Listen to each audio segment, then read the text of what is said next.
なんかね怖い話っていうと何もこの心霊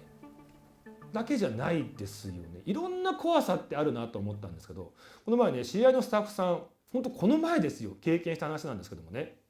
その方は東京都内で働いてるんですけど、その日長野県、僕の地元でもあるんですが、その長野県でね仕事があったんですって。で午前中車でね3時間半4時間ぐらいかけて高速道路ダーッと走って、で日中仕事をして、でまた夜ね、長野から東京に来る車でダーッと帰ってくる、結構ヘビースケジュールというか大変だったんですよね。でその帰り道ですよ、ちょうど長野からね東京に帰ってくる、中間よりも前半あたりの横川のねサービスエリア、ここにね来るあたりでやっぱ疲れてたんでしょうね。どうしたって眠いんですって、運転中。やばいやばいやばい、もう眠い眠い、これ危ない危ない危ないと思って、これもう絶対ねこのまま行って危険なことになったらダメなんで、ちょっとせっかくねこのサービスエリアだったから、ここで休憩しよう、仮眠取ろうと思って、その横川サービスエリアに入ったんですって。でそのサービスエリアに入って、端の方暗い場所にこうね車を止めて、でシートを倒してこうやってねぐーっと寝てたんですって。ただね後ろの方からプップープップープップー聞こえるんですね。なんだよこっち寝てんのにうるさいな。プップープップープップー、何これ、こんなサービスエリアでねこんな寝てんのにもう夜中、もうこれ絶対迷惑だよ。プップープップープップー、あれこれもしかして俺に鳴らしてる、おかしいなと思って目を開けてって振り向こうと思った瞬間、実はねそのスタッフさん本当は今まさに高速道路を運転中だったんですよ。で運転中にもううとうとうとうととしてもう蛇行運転うわーってしちゃってんのを後ろの車が危ないよプップープップープップー鳴らしてくれてるという最中だったんです。間一髪それに気づいて事なきを得たんですけども、不思議な話ってあるな。夢の中でそのね話を見ていたというお話なんですね。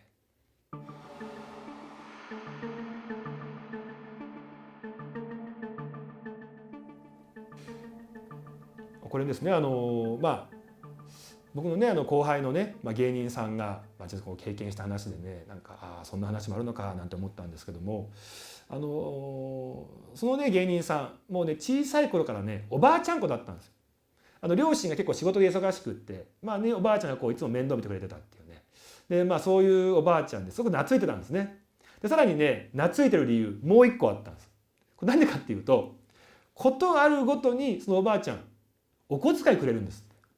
それも1万円。